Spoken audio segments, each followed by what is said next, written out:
Coming to you this week from downtown Indianapolis. You know, this year, Inside Indiana Business is celebrating 25 years on the air. Since the first show that aired in May of 1998, we've aired more than 1,300 shows, more than 8,000 interviews from every corner of the state. And much like the Indianapolis skyline behind me, much has changed in Indiana, in big cities and small towns. We thought this would be a good opportunity to reflect back and to look at progress since that first show. In Northwest Indiana, $1.5 billion in improvements to the South Shore rail line, talked about for decades, are on track to become reality. The double tracking of a 26-mile stretch of the South Shore and the Westlake Corridor extension are expected to attract well over $2 billion in private investment and cut the commute time to downtown Chicago by more than 30 minutes. There's certainly a lot of people who doubted that we'd ever be here today, and here we are. So great things can happen, and this is a classic example of when this entire community, this entire region of the state came together to make this happen, to support it, to see the vision, and are now, I'm convinced, there's just wonderful things in the future to come. In Fort Wayne, more than $1 billion in investment has transformed a once dormant downtown into a destination and made the Summit City a shining example of Rust Belt recovery. Parkview Field, which opened in 2009, has sparked a renaissance that includes housing, retail, and corporate headquarters. And the $286 million first phase of Electric Works, a live-work-play development on the site of an old General Electric campus. This community is resilient, and this is really a symbol of that resiliency. We were able to really persevere amidst some major challenges, and this is really going to be a center of innovation and economic development for the next century for this community and region. In 2009, Elkhart had the highest unemployment rate in the nation. In 2022, the RV capital of the world had the nation's lowest unemployment rate, signs of a diversifying economy and a redeveloping downtown. Nearby, Notre Dame has become a hub for innovation and entrepreneurship. In southeast Indiana, a former Army ammunition base is continuing to emerge as a hotspot for distribution and logistics. River Ridge Commerce Center includes more than 6,000 acres connected to the new Ohio River bridges, the Port of Indiana Jeffersonville, and the UPS Worldport in Louisville.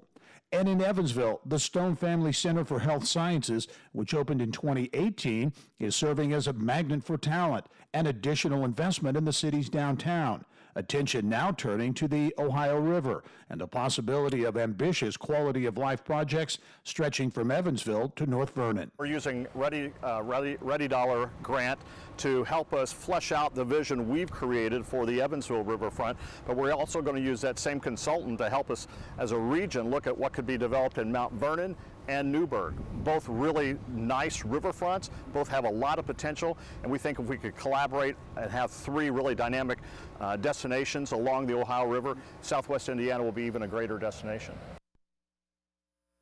And joining me now with some perspective on progress over 25 years, especially in the tech economy, pleased to be joined by John Wechsler.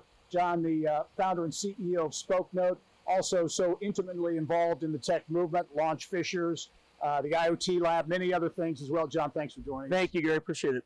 Think back to, well, first of all, great example of how long you've been around. We've got a picture of the two of us on set.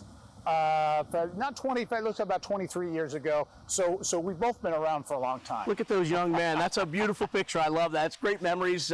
We've been together for a pretty fun ride, and I'd be remiss if I didn't at least say thank you for your support and encouragement over the years for me personally, but also to the tech and innovation economy. It has really meant an awful lot to everyone. You look back at those days around 2000, turn of the clock, or 1998, 99, and we had some pretty audacious goals, really, when you look at the start of this whole thing. And there was skepticism as to whether or not we could build that tech economy here in Indiana. It's really amazing to look at that list of 6 items that we were originally focused on, and things like access to capital and direct flights and daylight savings on the list. We accomplished an awful lot of that. Still have a little work to do, but it's been a fun run. Yeah, nod to Scott Jones on daylight saving, because that was a big one for him. But being connected to the rest of the world, the rest of the country, be it direct flights, nonstop flights, daylight saving time, those have been pluses and wins for the economy. Absolutely, and I don't think it's as much about whether or not we do it, but it's whether or not we're synchronized with everyone else, right? And I think that plays into all kinds of other issues. Legislatively, are we synchronized with where the world is headed long term? And I think that really helps us attract talent and build companies here in Indiana. There was a lot of focus on creating what they refer to as a tech ecosystem.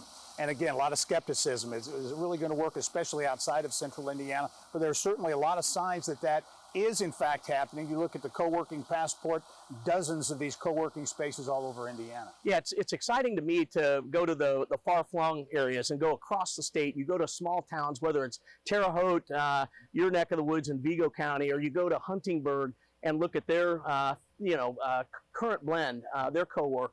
We have 60 plus now of those locations around the state, all working together to make sure that the state's innovation economy is healthy and strong. Challenges remain, no question about it, and I think you would say top of the list is capital formation. I think so. When I think back 25 years ago, obviously the names have changed a little bit, but the story's the same. And our early stage entrepreneurs have done a whole lot better at finding capital, seed stage, Series A kind of capital. But the real challenge is in that growth stage, and that causes the entrepreneurs to have to tap out a little early, whether it's selling the company earlier than they wish, because it's really hard for them to find access to that capital. That's probably the next big challenge for the state. I remember 25 years ago, a lot of site selection consultants and those types of people said Indiana wasn't on their radar screen.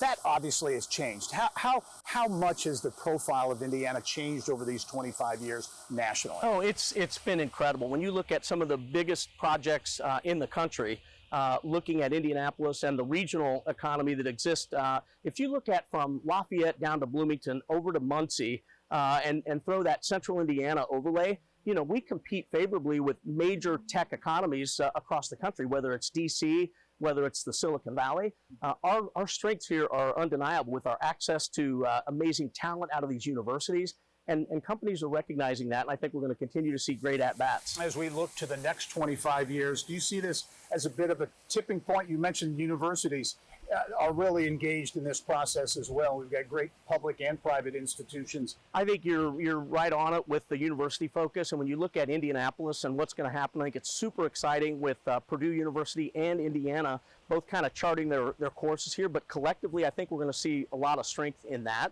and that's really going to attract more investment, more outside capital into our state. And I think the future is very bright.